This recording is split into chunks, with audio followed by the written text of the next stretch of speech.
What scale would this be? Do you know off the top? Well, it's a builder's model, and it's a British thing. It goes back to 1600s, because in the 1600s they didn't have plans for ships. Right. They would build a model, 1/4 inch to the foot scale, hand it to the shipwrights, and then they would build a full-size ship. So it was that's how they built the ship. Based Exactly. on the builder's model. So that's a term that's carried over. Well, traditionally, when a shipbuilding company built a ship, they would build a builder's model, 1/4 inch to the foot, and give it to the client as a promotional tool. Right. They built one for Olympia, but they never built one for Titanic.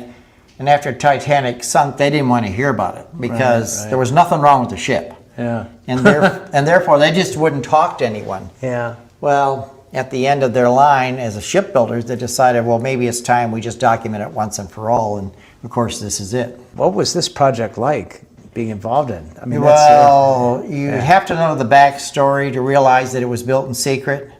Really? And it was built with cash because we couldn't use the banks because of an element that knew all the accounts. And so the point was that there's a much bigger story to its building than just building, but it took 7 years. Yeah. And it's ironic that, I mean, for instance, the 2 guys that did the rivets, they wanted to do the rivets, so they said so they could say they did the rivets. So they worked 12-hour days, 6 days a week on their own. I mean, they weren't asked to do that. They chose to do that because there was great pride in building a model and documenting the Titanic, because it's like documenting the pyramids in a sense. Right, I mean, it's one of the great icons of all time, and here we have a chance to document it. And so therefore, there was absolutely no compromise. I mean, if you look at the davits were all handmade from brass and fabricated. But if you look closer, you'll find that the crank for the davits actually works. Really? So therefore, it's not just a pretty picture. It's a functional davit, just like the real davits. The chairs. Each chair on the deck was made individually, but you can't see a difference between any of them. I mean, they're all exact. The placards on the railings, the warning plaques, that you can read them all. They're all there. The leaded glass windows, the stained glass windows, they were made exactly the way the real ones were made, and they're there and they light up.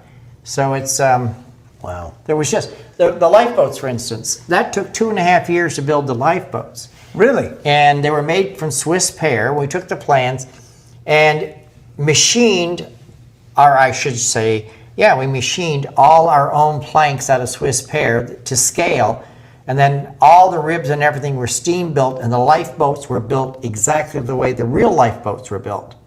Well, then the next problem became the White Star flags on the side with the lifeboat numbers. The letters would get fat and muddled. Right. We had to find a way to create type so small you'd have to read it with a magnifying glass, but when you read it, it was crisp and sharp. And that took us a year to figure out how to do that. So it was like we knew what we wanted to achieve, we just had to find a way to achieve it. Are you aware of the fact that it left Belfast with enough lifeboats for everyone? It did. When it got to Liverpool, the owners said, well, the other half of the lifeboats were nested, one in each one of these. The first class passengers can't see out, the view. So take those top ones off. There's a little detail I didn't know. So they removed half. They would have the had lifeboats. enough. They would have had enough. Not only that, they canceled the lifeboat drill before they sailed because it was an inconvenience to the first class passengers.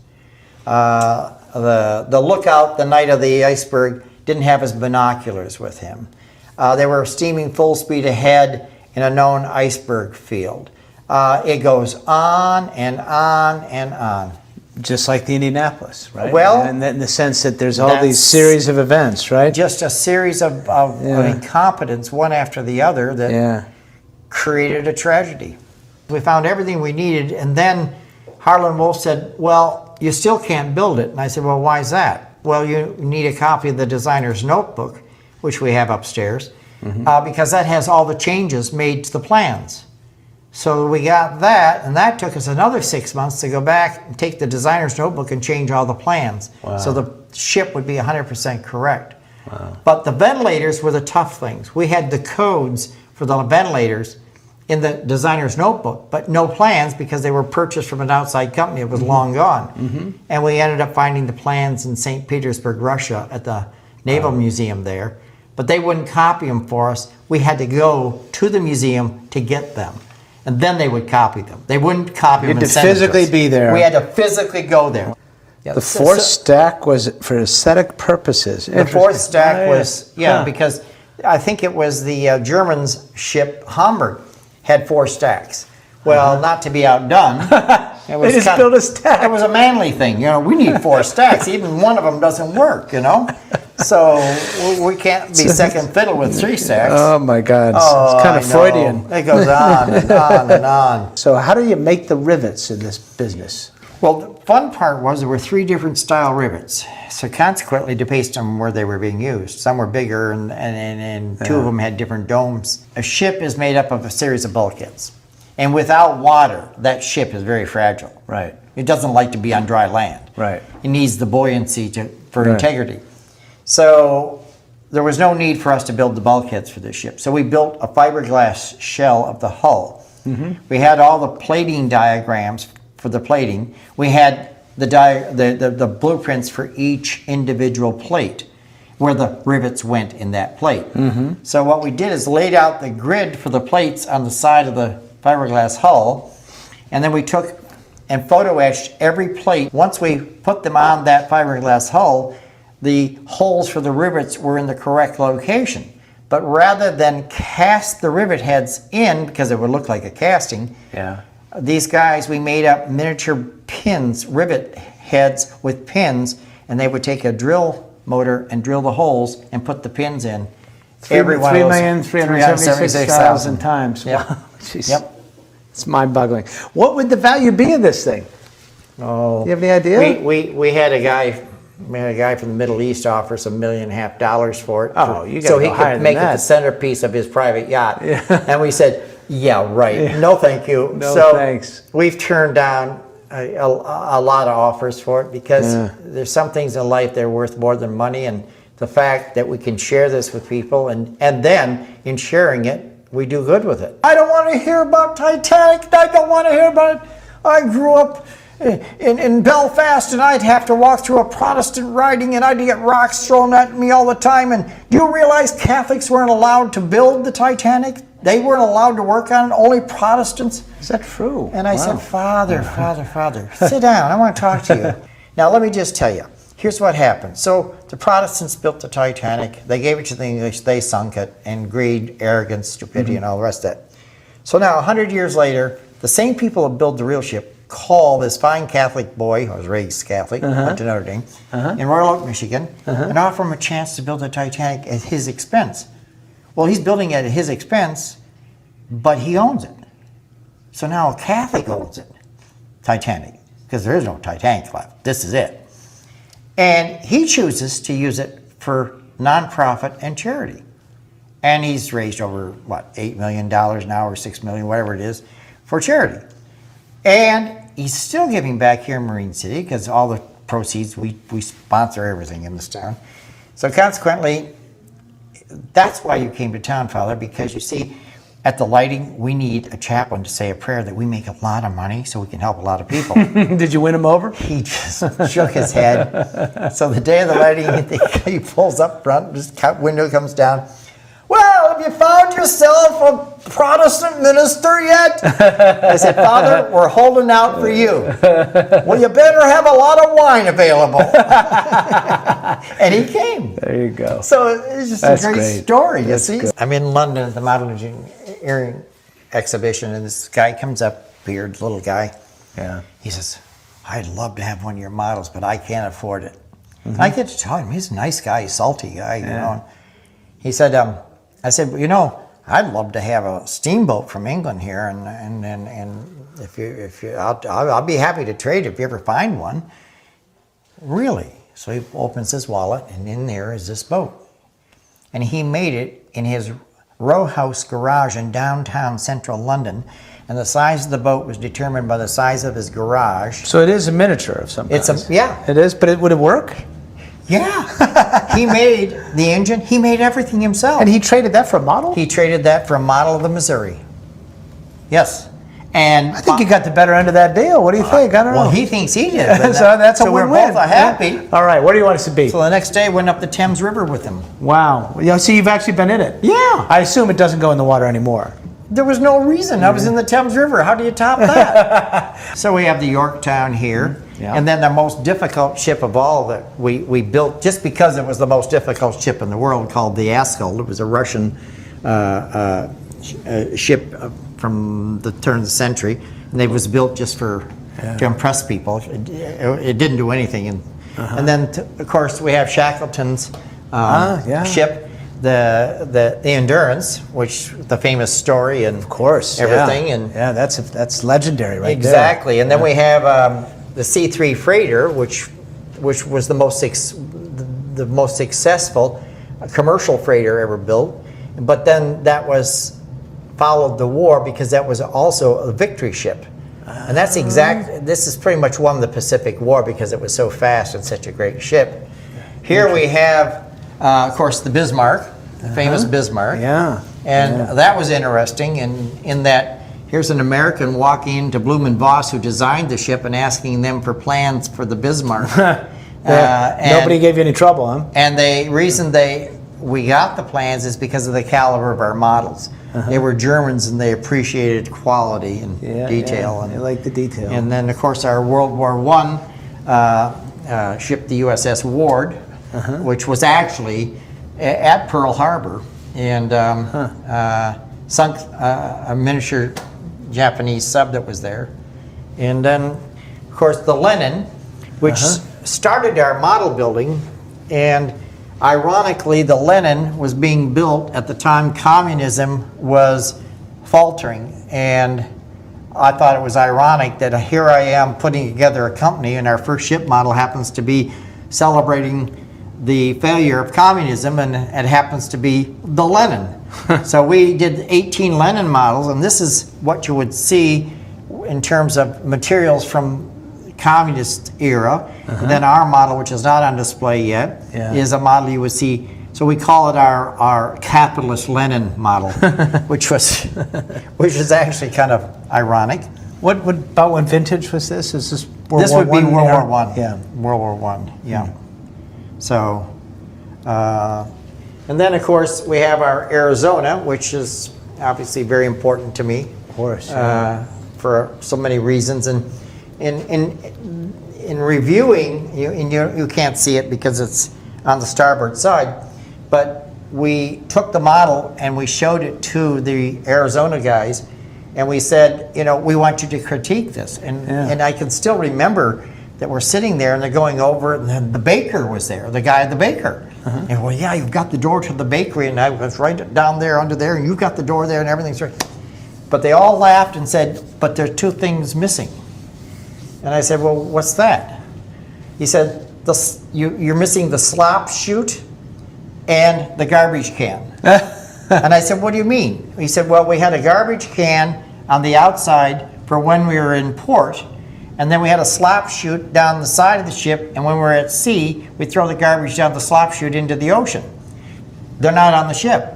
Well, of course, those things aren't on the plans either. Yeah. So we got pictures from them, and we added the slop chute. Is it on the other side? It's here? on the other on the other side. Show me. Yeah, let's see. Is that it on the edge there? Is that it? Yeah. Yep. And there's the garbage can. Do you see on the side? Oh yeah. So Every detail. Every detail. And of course, this is the Notre Dame Victory ship. And what a lot of people don't realize is the Victory ships were named after universities. And so I went to Notre Dame, so clearly we had to do a model of the Notre Dame. Clearly you had to, yeah. Yep. Yeah. So that would be a derivative of the C3 over there, right? Yeah, exactly. Yeah. Well, no. The No? C3 is a Victory ship. Oh, okay. This is The not. Victory ship came first. Oh, I see. And then the C3 after the war. Gotcha. Then ironically, the Notre Dame Victory became the Cliffs Victory ore ship that actually sailed right by our front door here at the Mariner What do you mean Theater. it became? You mean They took this and modified No it. kidding. Right. And added on to it, and it became an ore carrier. It's hard to imagine that became that. I know, but Yeah. it did. Wow. It did. Not a lot of sentimentality. Exactly. You know, computers are great, but they don't make these. Well, you know what's worse than not having the craftsmanship? Yeah. Is having a society that doesn't even know. Or doesn't What we- care. Doesn't that we care, don't have. Yeah. I mean, you can't 3D print this. You know, that's not No. how these things work. No, 3D printing has its place. Yeah. But it can't come close to achieving what's done here by hand. Yeah. It's just that they would actually just put the tanks literally on the deck and just sail away, huh? Yeah, they wouldn't have the They have armor. to- They wouldn't have the armament on them or anything, Right. and they'd be probably covered in a canvas. Yeah. But they put them on pallets, and that's how they moved them. And obviously you want to distribute the weight. Yep.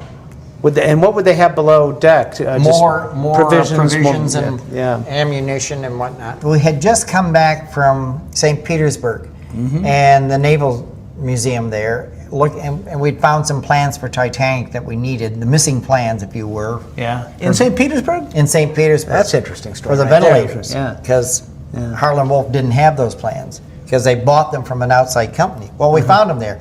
Well, then I saw a picture of the ASCO, and Dimitri was with me. He says, "It's craziest ship ever built. Crazy, crazy." And then he went on to explain you see the rail system in there? Yeah. Well, that's how they delivered ammunition to the guns. And the whole, Where? see that rail? Along that rail. Yeah. They would deliver ammunition using that rail It system. was like a conveyor belt, Exactly. like B&H in Exactly. New York. Yeah. That's crazy. So bottom line was they built this and it went on a kind of a world tour just to impress people. Yeah. It was It didn't work at all, huh? No, it was just Worthless. a PR tool. But he said it would be the most difficult ship in the world to build because of all the detail. Yeah. And so we said, well, then let's do it. We did an edition, I think, 20 of these, and Did you? Wow. they all sold. Wow. Whenever we announced a model, it was sold before we got it done. Okay, so Indianapolis, here it is. Just point out some of the interesting features about it. Well, the shape of it, it's narrow, but it's sleek, so it was very, very fast on the water. But what a lot of people don't realize is it was a cruiser, heavy cruiser. But you don't equate having 4 airplanes on a heavy cruiser with 2 catapults. But this had 4 hangars for the 4 airplanes, and they had 2 catapults with which to launch them. As I understand it, the port catapult, if I'm not mistaken, and I could be, but was removed so the components for the little boy atomic bomb were put on the hangar deck. Of course, the airplanes were in their hangars. But relative to the ship itself, if you look at the armament, it had 12 8-inch guns, and it had 5-inch guns, and then it had the Bofors, which were the anti-aircraft that were added in 1945. So it was an incredible armored ship. I mean, it was unbelievable. However, the hull was still basically the hull of a light cruiser, and therefore the torpedoes did their job in a big way because it sank and it blew the bow off and hit amidships, and in 12 minutes it sunk. But from a standpoint of a model now, you have to get close, and most people need a magnifying glass to see that the handrails along the edge of the bow are actually strung through eyelets in the stanchions. And we found a way to cast the stanchions that small with the eyelet. And looking up front forward in the bow section, there is a teak wood deck, and on our model it's actually wood, and it's laser etched with the correct planking diagram and whatnot. But the wood itself, we created the concept, and it's 3/32 thick plywood, 3-ply plywood. So it won't warp or otherwise go away, because to be a museum model, the materials used have to have a shelf life of 650 years. And so every model that we produce, we think in terms of ultraviolet light, humidity, and all those things. And in 28 years, we've never had a model be returned for repair because of the elements. Oh, people have damaged them, but never because paint faded or this fell off or that fell off, because everything in the superstructure of this ship model is metal, all hand soldered. this delicate radar unit is hand soldered. It's craftsmanship at a level most people have never seen in their life. A couple words about the ship. I mean, the mission of this ship, a cruiser, you say, was speed. It was often a flagship for an admiral, reconnaissance, but it looks like it's outfitted like a battleship, doesn't it? It's kind of a little bit of both in some respects. The Indianapolis was unbelievably well armored, and I think maybe that's why it had such a distinguished record. I think 10 battle stars. It took damage, it took hits, but the repairs were always made and it was back in service immediately. I think the speed was part of the issue here. As I mentioned earlier, when it delivered the items, the little boy components to Tinian, it went from the Naval Yard in San Francisco to Pearl Harbor in 71.75 hours. Well, that record is still held today. No one has ever surpassed that record in terms of speed. So it was a very fast ship. So, but the reason it was fast, part of the reason was much thinner armor, thinner steel all throughout than you would get in a battleship, right? Right, and it was a 1931 design, so it was a much narrower ship than the later ships, and therefore it was just very, very fast. It was long in tooth and yet very still in its heyday in a sense, wasn't it? Well, they just kept adding armament to it, and of course then it became an issue of it becoming top heavy, and that became a real issue. A lot of people will point out it's got a very small bridge. Well, they couldn't put much more up there because it was already top heavy. When they added the Beaufort guns, that added a tremendous. These were anti-aircraft guns. The anti-aircraft guns in 1945. Yeah. All they did is add the pods on to what was already there and just put more guns on. Right. And it wasn't like they were replacing anything. They were just adding more armament. And it was obviously very, very functional and did its job. She's a beautiful vessel, though, isn't she? She has gorgeous. Beautiful lines. Absolutely. Yeah. Absolutely. Wow. Yeah, this business has some twists and turns to it. You are a mensch, if there ever was one.